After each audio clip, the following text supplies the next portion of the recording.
Modéliser l'évolution des cultures et du climat ne conduit pas toujours à de mauvaises nouvelles. La preuve avec cette récente étude concernant le soja.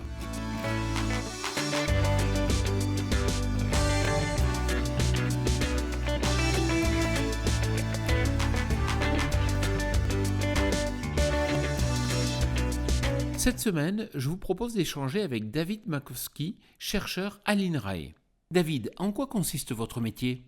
Mon métier consiste à analyser des données agronomiques et environnementales dans le but de comprendre l'impact de l'agriculture sur l'environnement, mais aussi de comprendre l'impact de l'environnement et notamment du climat sur la production agricole.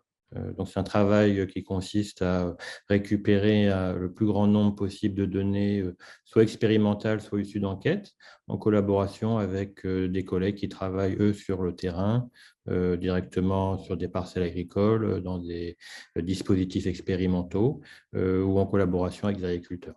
Les modèles permettent-ils de prévoir si l'Europe peut sortir de sa dépendance au soja américain? Oui, ces modèles peuvent être utilisés pour répondre à cette question, car ils permettent de simuler les conséquences d'une extension des surfaces cultivées de soja dans différents pays européens, en tenant compte notamment des conditions climatiques.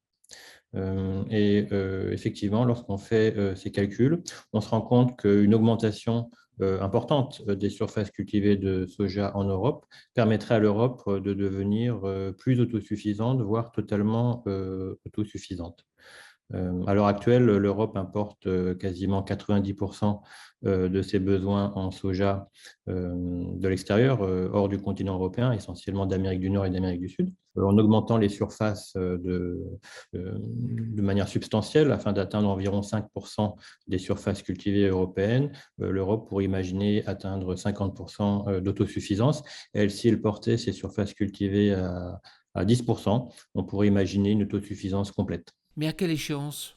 Cette autosuffisance pourrait être atteinte dès maintenant avec les conditions climatiques actuelles. Elle serait nettement plus facile à atteindre à une échéance à l'horizon de temps 2050 ou 2060, car les conditions climatiques futures seront plus favorables à la culture du soja en Europe qu'elles ne le sont à l'heure actuelle.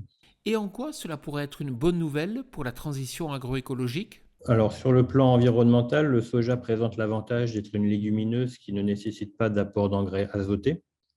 Donc, en augmentant les surfaces cultivées avec du soja en Europe, on pourrait être moins dépendant en engrais azotés. Et on sait que dans le contexte actuel, c'est quand même un avantage non négligeable, à la fois sur le plan économique, puisque les engrais azotés minéraux sont produits en grande partie à partir de gaz, qui coûtent de plus en plus cher.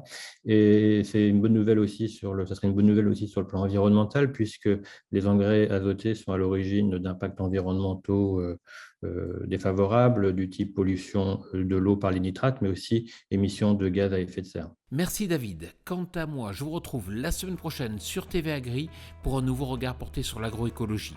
Bonne semaine à toutes et à tous.